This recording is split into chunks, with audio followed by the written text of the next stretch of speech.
Beleza? Eu vou fazer um rico versus pobre hand spinner. Valeu. Mãe, eu posso comprar um hand spinner? Isso, mano, a gente tá pobre, tá? Então a gente não pode. Agora, galera, esse foi o pobre. Agora vamos fazer o rico. Um hand spinner é um negócio bem legal que fica girando. Shopping comprar ouro, eu vou comprar um pra você.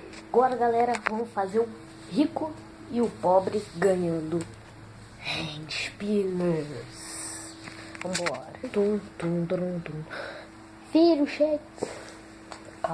Calma, erro de gravação. Rouba! Tu trouxe meu hand spinner? Trouxe?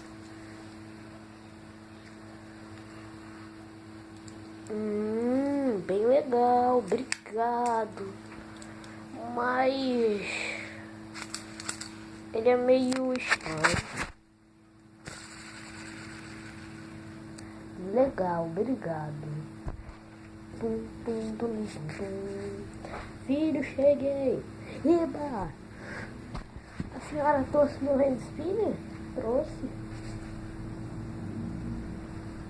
Que legal, ele é dourado. Ele gira muito. Obrigado. E o pobre vendo quanto tempo o spinner gira. Vamos lá. Já tá na hora de eu ver quanto tempo meu hand spinner gira. Mas eu não tenho celular, então eu acho que eu vou ter que ir contando. Vamos lá. 1, 2, 3, 4, 5. Vou pegar aqui meu celular e vou colocar aqui para ver quanto tempo meu spinner gira.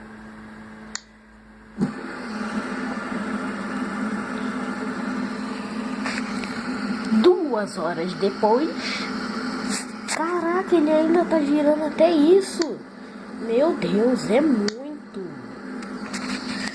Então, galera, hoje foi esse vídeo aqui, rico versus pobre, de hand spinner. E eu tô usando esse daqui, que é o meu dourado, e esse vermelho aqui, que eu tirei essa parte aqui, galera. Eu não quebrei ele ainda, né? Então, galera, curte aí o vídeo se vocês gostaram e querem mais tipo desses vídeos.